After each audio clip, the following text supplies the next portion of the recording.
ತಾಲೂಕಿನ ತಳಕು ಹೋಬಳಿಯ 2024-25ನೇ ಸಾಲಿನ ತಾಲೂಕು ಬಂಜಗೆರೆ ಕ್ಲಸ್ಟರ್ ಮಟ್ಟದ ಪ್ರತಿಭಾ ಕಾರಂಜಿ ಕಾರ್ಯಕ್ರಮವನ್ನು ಸರ್ಕಾರಿ ಹಿರಿಯ ಪ್ರಾಥಮಿಕ ಶಾಲೆ ಕೆರೆಯಾಗಳಹಳ್ಳಿಯಲ್ಲಿ ಹಮ್ಮಿಕೊಳ್ಳಲಾಗಿತ್ತು.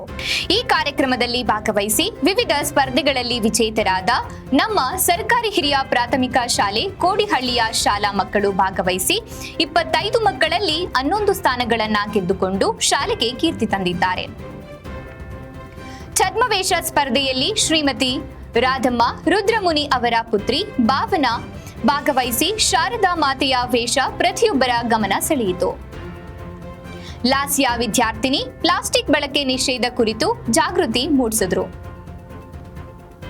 ಚಳ್ಳಕೆರೆ ತಾಲೂಕಿನ ಕ್ಷೇತ್ರ ಶಿಕ್ಷಣಾಧಿಕಾರಿಗಳು ಆದ ಶ್ರೀಯುತ ಕೆಎಸ್ ಸುರೇಶ್ ರವರು ಕಾರ್ಯಕ್ರಮವನ್ನು ಉದ್ಘಾಟಿಸಿ ಮಾತನಾಡಿ, ಪ್ರತಿಭಾ ಕಾರಂಜಿ ಎಂಬುದು ಪ್ರತಿಯೊಬ್ಬ ವಿದ್ಯಾರ್ಥಿಗಳಲ್ಲಿ ಇರುವ ಸೂಕ್ತ ಪ್ರತಿಭೆ ಮತ್ತು ಕಲೆಗಳನ್ನು ಪ್ರದರ್ಶಿಸಲು ಉತ್ತಮ ವೇದಿಕೆ ಎಂದರೆ ತಪ್ಪಾಗಲಾರದು ಎಂದರು. ಈ ಸಂದರ್ಭದಲ್ಲಿ ಬಂಜಗೆರೆ ಕ್ಲಸ್ಟರ್ ಮುಖ್ಯೋಪಾಧ್ಯಾಯರು, ಸಹ ಶಿಕ್ಷಕರು ಹಾಗೂ ತಳಕು ಕ್ಲಸ್ಟರ್ ಶಿಕ್ಷಕರು ತೀರ್ಪುಗಾರರಾಗಿ ಕಾರ್ಯನಿರ್ವಹಿಸಿದರು. ಗ್ರಾಮ ಪಂಚಾಯಿತಿ ಸದಸ್ಯರಾದ ರಮೇಶ್, ನಂದಿನಿ ತಿಪ್ಪೇಶ್, ಚನ್ನಕ್ಕ ತಿಪ್ಪೇಸ್ವಾಮಿ ಹಾಜರಿದ್ದರು. ಮಾಜಿ ಸಿಆರ್ಪಿ ವಿಷ್ಣುವರ್ಧನ್ ಸರ್ ಮುಖ್ಯ ಅತಿಥಿಗಳಾಗಿ ಭಾಗವಹಿಸಿದ್ರು.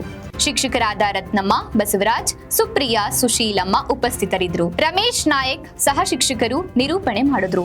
ನೂತನ ಸಿಆರ್ಪಿ ಸುರೇಶ್ ರವರು ಸ್ವಾಗತಿಸಿದರು. ಕುಮಾರ್ ಮಾಸ್ಟರ್ ವಂದಿಸಿದ್ರು. ಮುಖ್ಯೋಪಾಧ್ಯಾಯರಾದ ಶ್ರೀನಿವಾಸ ಸರ್ ಕಾರ್ಯಕ್ರಮವನ್ನ ಅಚ್ಚುಕಟ್ಟಾಗಿ ವ್ಯವಸ್ಥೆ ಮಾಡಿದ್ರು. ಎಲ್ಲರ ಸಹಕಾರದೊಂದಿಗೆ ಕಾರ್ಯಕ್ರಮವು ಅತ್ಯಂತ ಯಶಸ್ವಿಯಾಗಿ ನೆರವೇರಿತು.